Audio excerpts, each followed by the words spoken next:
साल होने वाले लोकसभा चुनाव के लिए अब महज कुछ ही महीनों का समय बचा हुआ है। ऐसे भी अटकलें हैं कि इसी साल के अंत में अन्य विधानसभा चुनाव के साथ भी लोकसभा चुनाव करवाए जा सकते हैं। बिहार के सीएम नीतीश कुमार ने पिछले दिनों इसी साल आम चुनाव करवाए जाने को लेकर आशंका भी जताई थी। हालांकि इस साल चुनाव को लेकर कोई भी आधिकारिक पुष्टि अब तक नहीं हुई है।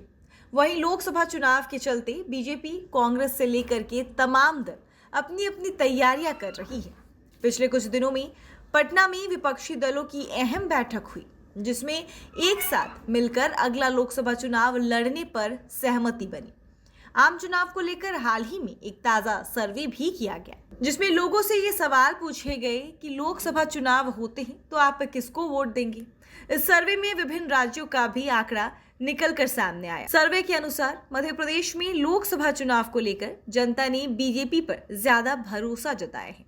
एमपी में लोकसभा चुनाव के कुल 29 सीटें हैं, जिसमें से बीजेपी को 22 में से 24 सीटों पर जीत मिल सकती है, जबकि महज 5 से 7 सीटों से ही संतोष करना पड़ सकता है कांग्रेस पार्टी को। वहीं कोई भी सीट अन्य खाते में जाती नजर नहीं आ रही।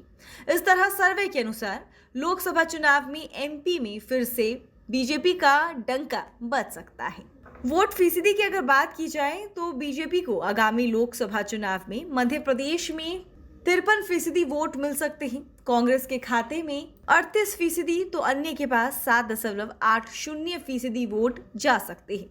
बता दें कि साल 2019 में हुए पिछले लोकसभा चुनाव में भी मध्य प्रदेश में बीजेपी का डंका बजा था। बीजेपी ने 29 में से कुल 28 सीटें जीती थी, जबकि सीट पर कांग्रेस को विजय मिली थी।